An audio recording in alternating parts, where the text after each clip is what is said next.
ശശി തരൂർ എന്നത് കോൺഗ്രസിനകത്ത് ഒരു പുകഞ്ഞ കൊള്ളിയാണ്. ഈ പുകഞ്ഞ കൊള്ളിയെ പുറത്തേക്ക് വലിച്ചിടാനുള്ള നീക്കത്തിലേക്കടക്കം പോകണോ എന്ന് കോൺഗ്രസ് കേന്ദ്ര കമ്മിറ്റി കൂടി ആലോചിക്കുന്ന ഒരു സമയം കൂടിയാണിത്.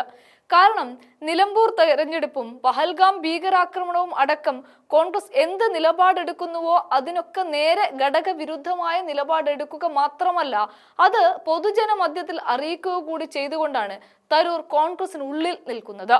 ശരീരം കൊണ്ട് കോൺഗ്രസിലും മനസ്സുകൊണ്ട് BJPയിലുമാണ് തരൂർ. മോദി സ്തുതി പാടിക്കൊണ്ട് മോദിയെയും അമിത്ഷായെയും അടക്കം BJP നേതാക്കൾ വരയ്ക്കുന്ന വരയിലൂടെ മാത്രമാണിപ്പോൾ തരൂർ സഞ്ചരിക്കുന്നത്.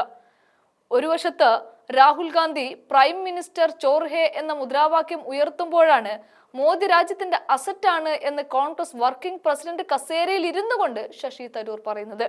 ഇത് രണ്ടും ഒത്തുപോവില്ല എന്ന് രാഹുൽ ഗാന്ധി അവസാനമായിട്ട് പറയുകയും ചെയ്തു. അതായത് കോൺഗ്രസിനകത്ത് ശശി തരൂരിനെ കയറൂരി വിടില്ല എന്ന കോൺഗ്രസ് നേതൃത്വം ഉറപ്പിച്ചിരിക്കുകയാണ്. എന്നാൽ ഇവിടെയാണ് ട്വിസ്റ്റ് സംഭവിച്ചിരിക്കുന്നത്. റഷ്യയിൽ പോയിരിക്കുന്ന ശശി തരൂർ താൻ BJPയിലേക്ക് ഇല്ല എന്ന് ഉറപ്പിച്ചു പറഞ്ഞിരിക്കുകയാണ്. മോദി സ്തുതി പാടിയ ലേഖനം പ്രധാനമന്ത്രിയുടെ ഓഫീസ് പുറത്തുവിട്ടിരിക്കുന്ന സാഹചര്യത്തിലാണ് PTI എന്ന വാർത്താ ഏജൻസിക്ക് നൽകിയ അഭിമുഖത്തിലാണ് താൻ BJPയിലേക്ക് പോകുന്നില്ല എന്ന പ്രഖ്യാപനം തരൂർ നടത്തിയത്.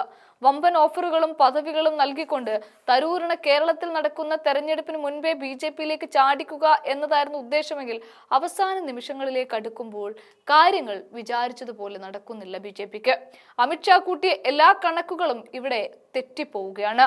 എങ്ങനെയെങ്കിലും BJPയിലേക്ക് എത്തിക്കുക, വമ്പൻ ഓഫറുകൾ കൊടുക്കുക, രാഹുൽ ഗാന്ധിയെ ഇല്ലാതെയാക്കുക. കാരണം രാഹുൽ എന്ത് നിലപാടെടുക്കുന്നോ അതിന് നേരെ ഘടക വിരുദ്ധമായിട്ടൊരു നിലപാടെടുക്കുന്ന ഒരു നേതാവ്, അതും വർക്കിംഗ് പ്രസിഡന്റ് കസേരയിൽ നിൽക്കുന്ന ഒരു നേതാവ്, അത്തരം ഒരു നേതാവിനെ കോൺഗ്രസിന് ഇനിയും ഉൾക്കൊള്ളാൻ പറ്റാതെ ഇരിക്കുന്ന വേളയിലാണ് കയറൂരി വിടില്ല എന്ന അവസാന തീരുമാനവും എടുക്കുന്നത്. പക്ഷേ എന്നാൽ അതിനേക്കാളൊക്കെ മുമ്പ് പറഞ്ഞിരിക്കുകയാണ് തരൂർ, ഞാൻ കോൺഗ്രസിൽ തന്നെയാണ്, BJPയിലേക്കില്ല എന്ന് പറഞ്ഞുകൊണ്ടാണ് വീണ്ടും തരൂർ തന്റെ നിലപാടിനെ അറിയിക്കുന്നത്.